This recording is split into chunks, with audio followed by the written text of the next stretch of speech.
Quadcast. What 20 years of disability has taught me.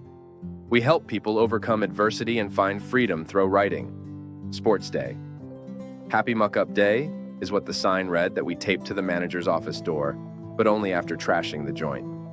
Yet, this is something that I always denied, obviously until now. Only it is true. With a carer as an accomplice, we toilet paper bombed the whole room. Cheeky shits. Haha.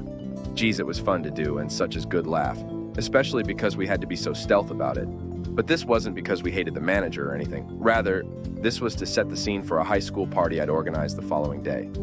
I'm not even sure what the occasion was. I think it was mainly meant to be a bonding experience for staff, carers, friends, and families. Oh, and it was a great excuse for everyone to chill out for a day, to put some life into a setting, which had the potential to become quite stale.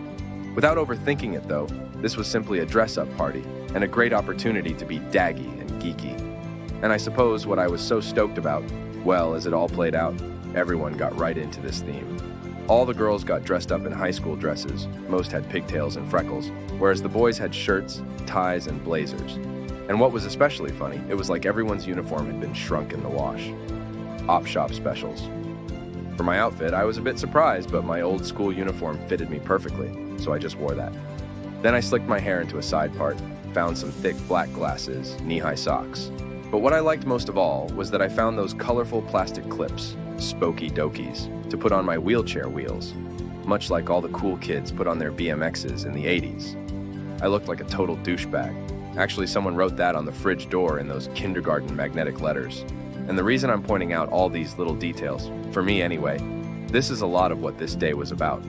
A quirky little connection to something educational or representative of an era, and hopefully that something could blast people back in time to make them smile. Whether it was the art room decorations around the house, the simple whistle streamer things, the plush toys I put around, or the hopscotch drawn on the pavement at the front door, I was really trying to create this experience of walking down memory lane. I think this is because I loved memory lane so much, because of my current predicament. I actually think everyone was appreciative of all this thought I put in. So many laughs, so many pranks. Everyone seemed like they were having a good time. And, oh man, some of the outfits were a real hit and a massive talking point. The headmaster, the university graduate, the ratbag schoolboys in their vests and peaked hats. We had a few of these. But one thing was clear. Everyone had gone to quite a lot of effort. I was so stoked. Oh, and how could I forget? One of my old mates, he dressed up as a school nurse in a miniskirt.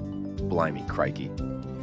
Nevertheless, the thing I'd thought about most was the games, specifically dorky schoolyard games.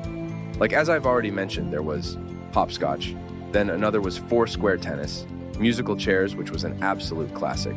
Then people bobbed for apples, which were hung from strings. All very childish, hey? Which complemented the cupcakes, party pies, and fairy bread perfectly. But seeing the families in attendance bond over these silly whatnots, sheesh, it was cool. Especially the four-square, so fun. But you can't have a fancy dress party without awards. So yeah, we did all that. Then we all got together for one of those awkward class photos.